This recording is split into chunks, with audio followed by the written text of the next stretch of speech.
Washington, the McLaughlin Group, the American original. For over 3 decades, the sharpest minds, best sources, hardest talk. Issue 1, Obama's seminar on semantics. Al-Qaeda and ISIL and groups like it are desperate for legitimacy. They try to portray themselves as religious leaders, holy warriors in defense of Islam. That's why ISIL presumes to declare itself the Islamic State. And they propagate the notion that America, and the West generally, is at war with Islam. That's how they recruit. That's how they try to radicalize young people. We must never accept the premise that they put forward, because it is a lie. Nor should we grant these terrorists the religious legitimacy that they seek. They are not religious leaders, they're terrorists.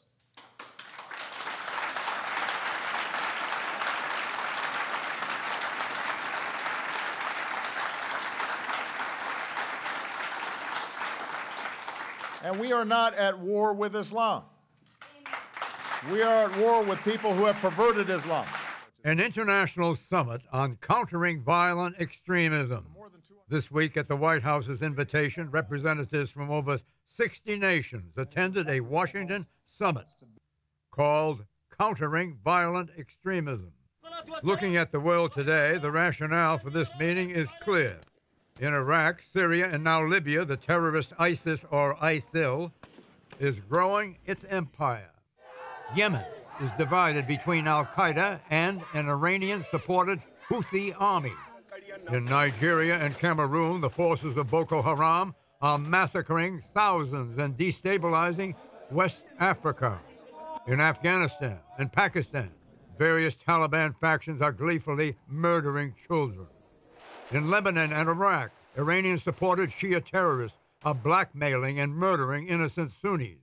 President Obama has faced increasing criticism for his reluctance to specifically identify the Islamic supremacist foundations of these terrorist groups. Mr. Obama believes that specificity will only inflame cultural sensitivity. Question, was anything said or done at this week's summit on violent extremism that will lead directly to the military defeat of the Islamic State?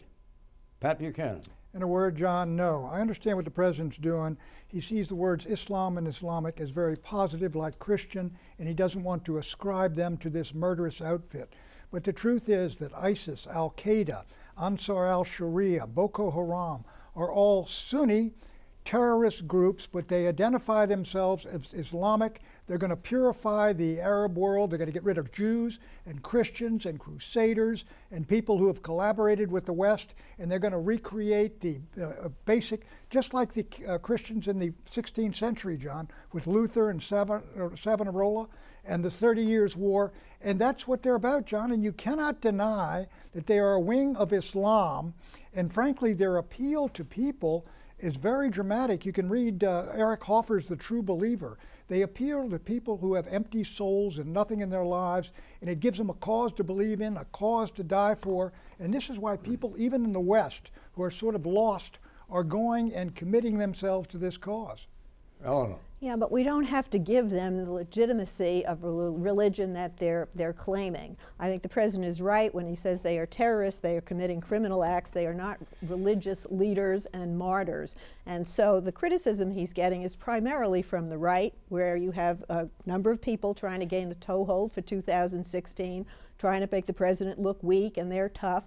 You cannot fight this scourge solely with military power, and the summit that took place in Washington really focused on what you might call soft power. This is a war of ideas that's playing out in the internet age, on social media, and it was a positive thing to bring together all these people to exchange ideas and to begin, fighting a very different war. If military action could solve this, it would be done. But we should have had enough experience with Iraq and Afghanistan, and to see how the blowback that we got from an invasion of Muslim countries, to understand that American military power, unaccompanied by other Sunni nations, would not work in this very contentious fight. They are hardly desperate for legitimacy. Their strength is growing, not waning. According to Fuad Hussein, Chief of Staff to Kurdish President Barzani, Islamic State now has over 200,000 fighting forces. Did you know that?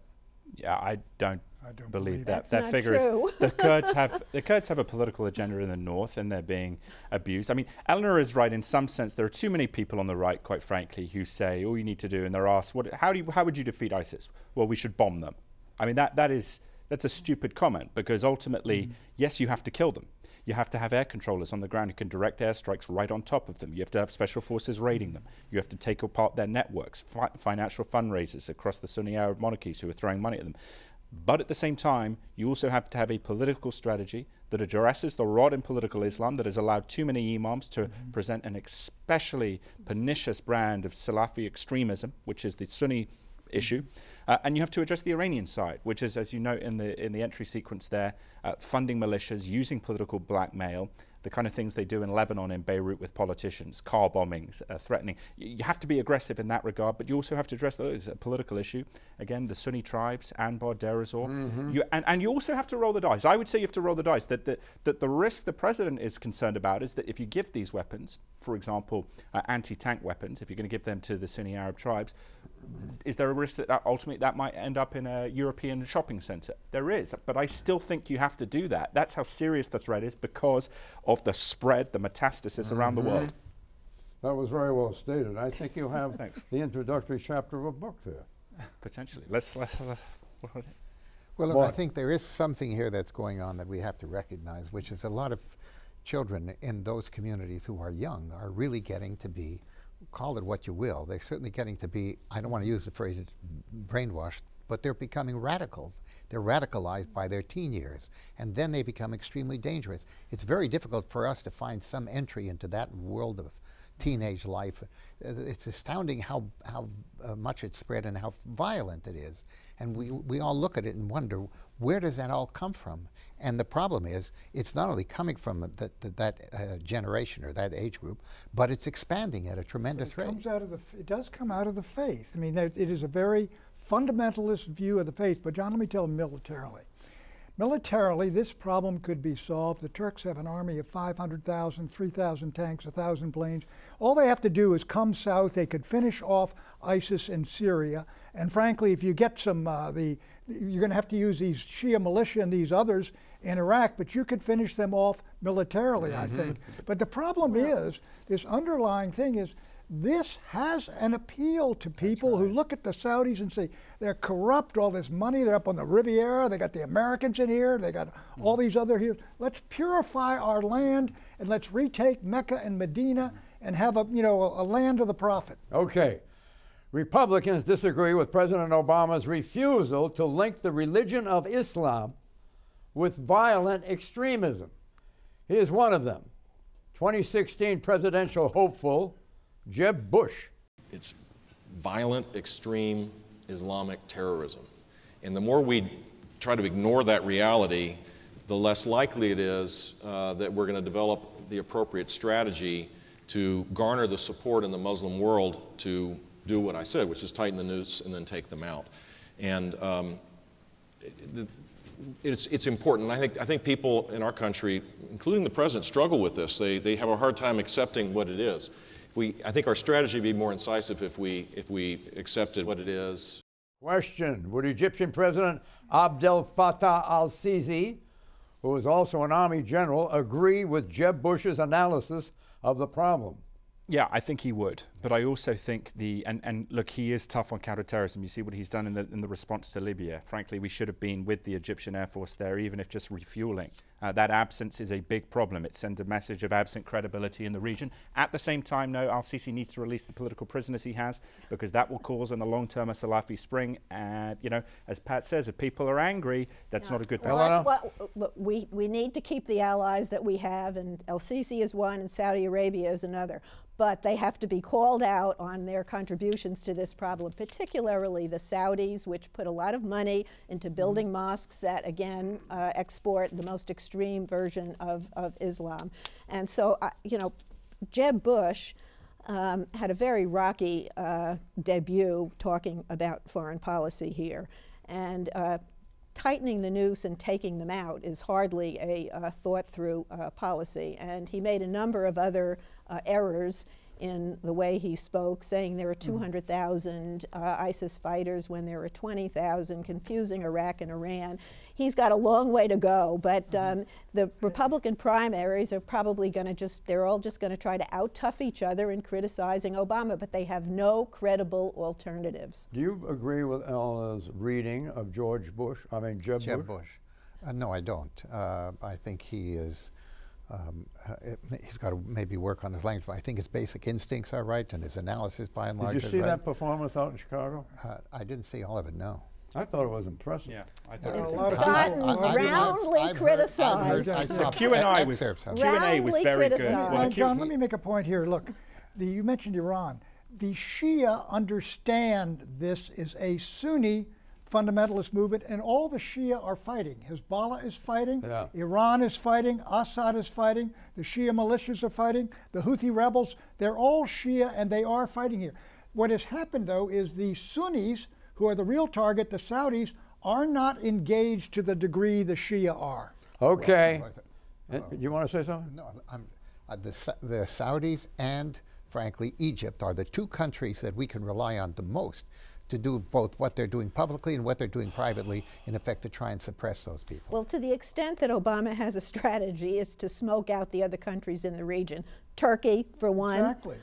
Egypt is another. Saudi Arabia is another. They've been aiding these guys. All of these guys have been aiding these characters at ISIS, and they suddenly said, oh, we got Frankenstein here. Yes. Okay. And they've stopped. Instead of an exit question, let's take an exit poll. How do you feel about the danger from ISIS in the aftermath of the White House summit on violent extremism? Here are your choices. A, significantly safer. B, about the same as before. C, headed into the bunker because it's clear to many that President Obama is clueless about radical Islam. Pat Buchanan. I don't think the summit did a thing, John, but let me say this. ISIS is not an existential threat to the United States of America. If it's a threat over there, it's to the Sunni countries, and they're going to have to man up and deal with it and provide the troops without whom there's going to be no victory. The point of the summit was to demonstrate that the Obama administration understands that this threat comes from many places and has to be fought, in addition to the battlefield, has to be fought in the world of the internet. And it was a positive summit because it brought a lot of people together, but it's, you know, it's not a turning point. This is a long fight. I would say B. All right, but the reason. Okay, B is somewhat safer. Yeah. Right? Yes. More. No. B is the same as the. I've always thought the president doesn't have a political strategy to do with this. This doubled down that. I still doesn't. Well, I just would say one thing as well. Say A. The problem is, let me get about the same as before. I take E. Is that C for you? B. Well, I do think this does help. I mean, it will get some things going. You know, people are now focusing on this thing. Could they do more? Would we like them to do more? Absolutely. But I think it's a start, so I'm very happy that they had it. The answer is E, significantly less safe. Don't forget the McLaughlin Group has its own website. I thought there wasn't an E. I was going to pick E. We didn't know there was an E. I think there was only went through D. Well, not according to my recollection. You've forgotten? I was going to pick E because I didn't think there was one. So whatever. I can give you the name of a practitioner. Fortunately, it's meaningless, John. What? Fortunately, it's meaningless. I don't know about that. Don't forget, the McLaughlin Group has its own website, and you can watch this program or earlier programs on the web at any time from anywhere in the world, in the universe, even in black holes, at McLaughlin.com. Could anything be easier? McLaughlin.com, or more educational for the universe. More exciting. Right. Issue 2, battle over BB. We have a practice of not meeting with leaders right before their elections, 2 weeks before their elections. For us to maintain these protocols, because the U.S.-Israeli relationship is not about a particular party. The way to preserve that is to make sure that it doesn't get clouded with what could be perceived as partisan politics. Now, I don't want to be coy. The Prime Minister and I have a very real difference around Iran sanctions. I have been very clear, and Angela agrees with me, and David Cameron agrees with me, and the others who are a member of the negotiations agree that it does not make sense to sour the negotiations a month or two before they're about to be completed. Relations between the President of the United States and the Prime Minister of Israel are very poor. President Obama is furious that Prime Minister Netanyahu has accepted Republican House Speaker John Boehner's invitation to address Congress on March 3. Neither Speaker Boehner nor the Israeli government consulted the White House. In fact, Mr. Boehner told Israel's ambassador to Washington that he should not tell Mr. Obama's staff. The disagreements between Mr. Netanyahu and Mr. Obama run deep.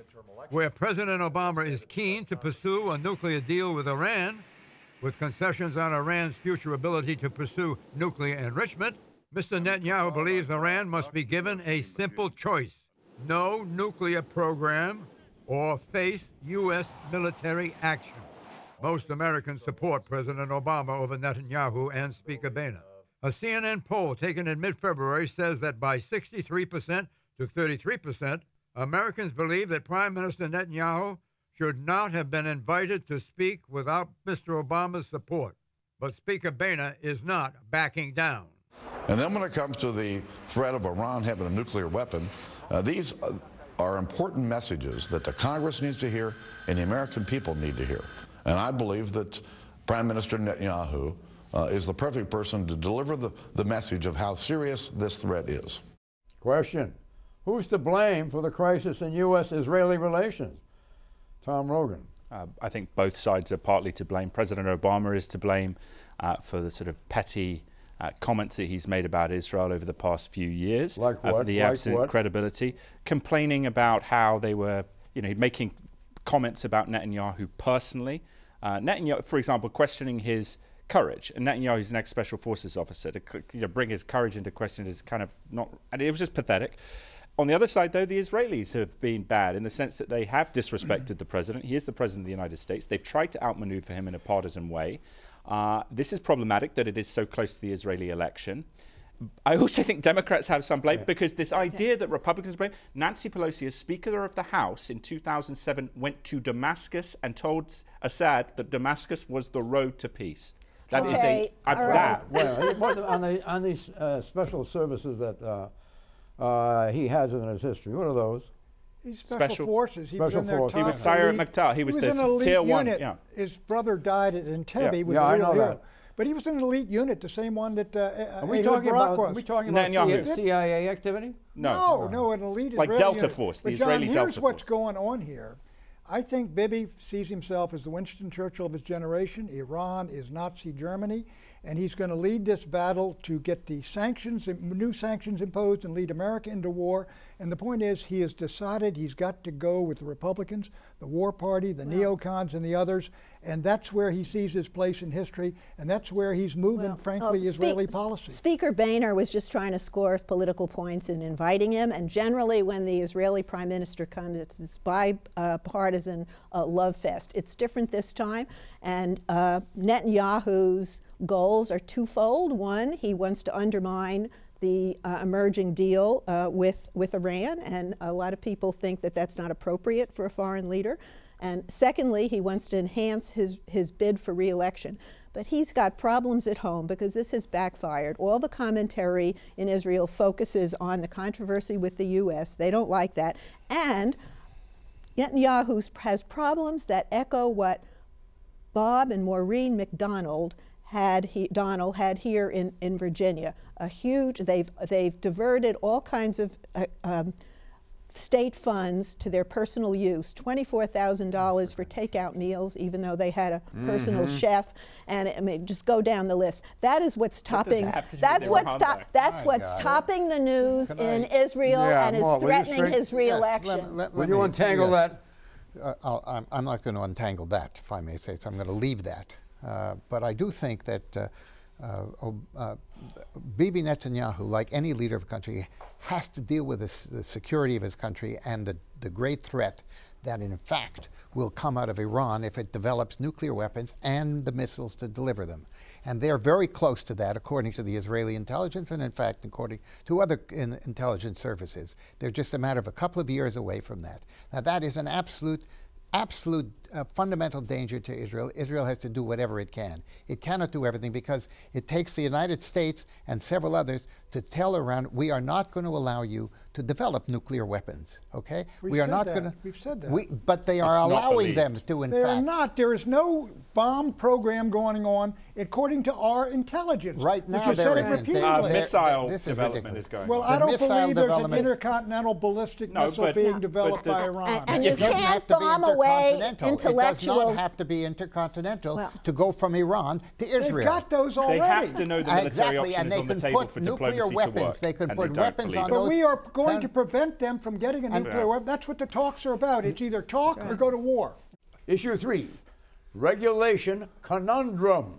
The Heritage Foundation released a report this week claiming that President Obama's proposed climate change regulations would cost an inflation-adjusted $7,000 income per person and $2.5 trillion in lost GDP by 2030. Last September, the National Association of Manufacturers released its own concerning report. Each year, it asserted regulations cost the U.S. economy over $2 trillion.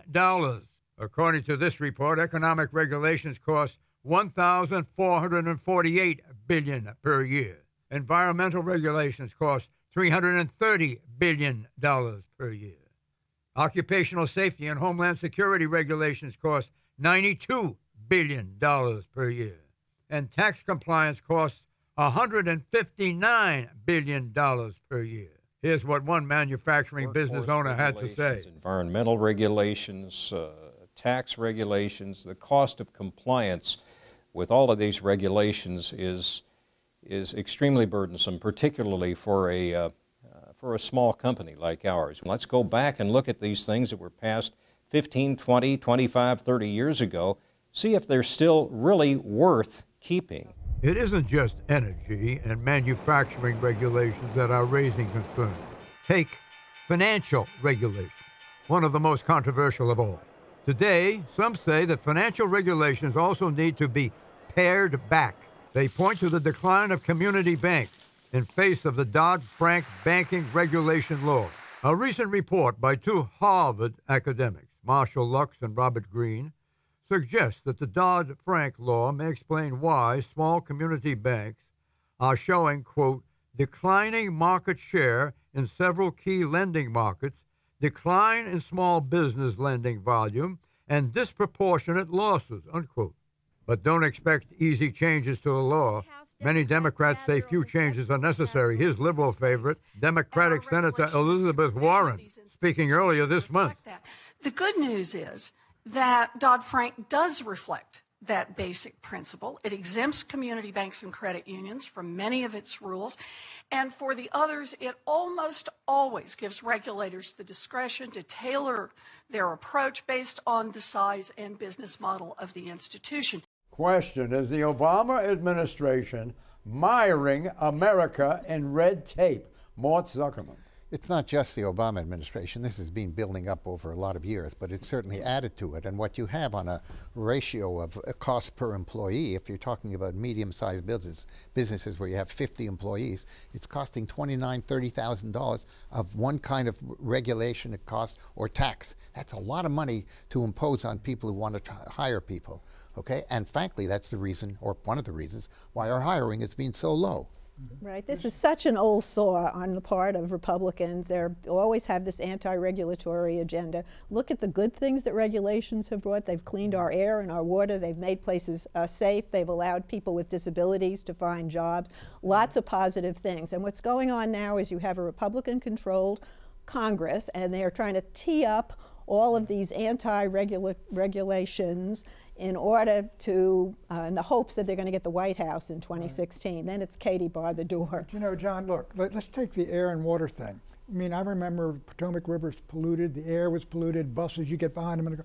That has all been cleaned up. And what that gentleman you had on there, John, said, look, some of the things were needed, they were done, they were outstanding, but when do they ever sunset them and end them? Right. Somebody ought to go all the way through that code Right. and say, this was done, this was done, this is no longer needed, and and clean it out. Start polluting again? No, that's a binary. No, That's if you don't have the sheriff, That's a ridiculous example. if you don't have the sheriff on the beat, It's not the sheriff. the problems will start up, Bureaucrats. and there are new problems. Look at Dodd-Frank, thousands of pages, regulations, right? That business, it requires compliance with lawyers. Okay, you listen to the businessmen. Don't talk to us. You talk to business people. I worked at a restaurant recently as a waiter for a long time. You see the business pressures on local owners there to have a marginal cost of one more employee with Obamacare. Now, you have the debate, fine, but the idea that somehow this is just about, pollution is not true.